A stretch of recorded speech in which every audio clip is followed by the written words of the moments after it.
mula sa Hermosa ay sa Dinalupihan, sister. Yung kanilang e-learning center sa Pagalanggang National High School, aprobado na raw ng PAGCOR.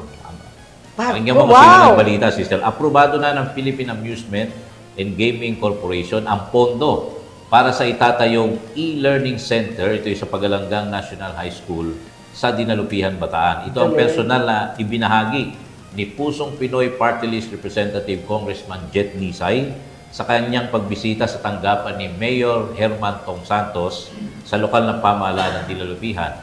Ayon kay Congressman Jet Nisay, layunin ng proyekto na mapalakas ang kalidad ng edukasyon sa pamamagitan ng pagbibigay ng makabagong pasilidad para sa mga mag-aaral.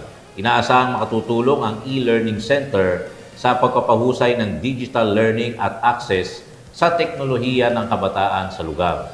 Sa kasalukuyan, daraan pa sa validation ng proyekto bago tuluyang simulan ang konstruksyon na target ngayong taon. Wow! Nagpayag naman ng pasasalamat ang pamahalaang lokal sa patuloy na suporta para sa kapakanan at kinabukasan ng mga kabataang Dinalupihenyo. Nakita niyo Wow naman naman, photos, ang diba? galing naman. E-learning, di ba? Mamahal din yung mga computer. Oo, So, malaking bagay oo. kung merong pondo, magagaling sa PAGCOR. Ha? Philippine Amusement and Gaming Corporation. Galing naman, grabe.